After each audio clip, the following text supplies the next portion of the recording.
क्या कुछ जो फैसला आया है धारा 370 पे, इसी जिमन पे हमारे साथ वाइस प्रेसिडेंट अवामी नेशनल कॉन्फ्रेंस के मुजफ्फर शाह साहब जुड़े हैं और मुजफ्फर शाह साहब से ही जानना चाहेंगे क्या कुछ जो मायूसी आज हाथ लगी है या किस निगाह से वो इस फैसले को देखते हैं। मुजफ्फर साहब, पहले टाइम देने के लिए बहुत बहुत शुक्रिया। शुक्रिया बहुत बहुत जनाब आपका।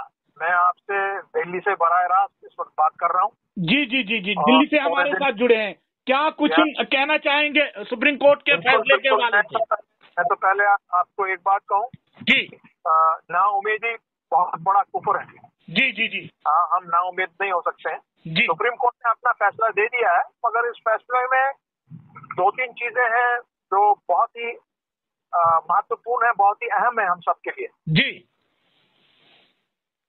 उन्होंने जो फैसला आज दिया जी, वो जम्मू कश्मीर के लोगों को शायद मंजूर नहीं है। जी, एक दूसरा, जो फैसला आज दिया गया जी, उस पर एक चीज का, क्योंकि मैं भी अब पॉलिटिकल साइंस का ही तालिब इल्म हूँ, जी, आज हमने ये देखा कि इस फैसले के मुताबिक अब पार्लियामेंट को भी बाईपास कर दिया गया। जी, अब पार्लियामेंट की कोई जरूरत नहीं है, किसी भी स्टेट को वो कुछ भी कर सकते हैं। जी, अब पूरे पावर्स प्रेसिडेंट ऑफ इंडिया को दिए गए। जी, और वो प्रेसिडेंट ऑफ इंडिया कैबिनेट के प्राइम मिनिस्टर या एक दो मंत्रियों की रजामंदी से कर सकते हैं। तो लेजिस्लेटिव असेंबली का और पार्लियामेंट का रोल लगता है ही नहीं है। जी, और ये एक बहुत बड़ा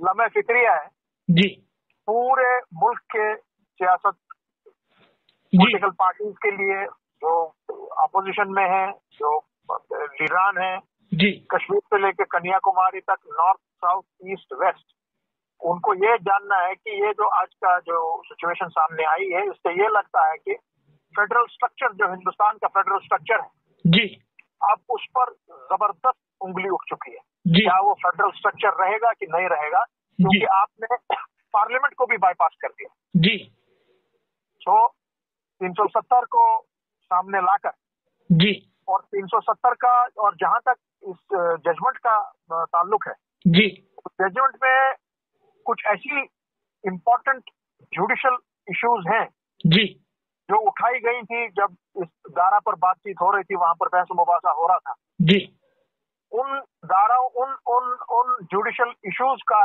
कहीं इस जजमेंट पे कोई जिक्र नहीं है। जी, सो इसमें बहुत ही लूप होल्स हैं।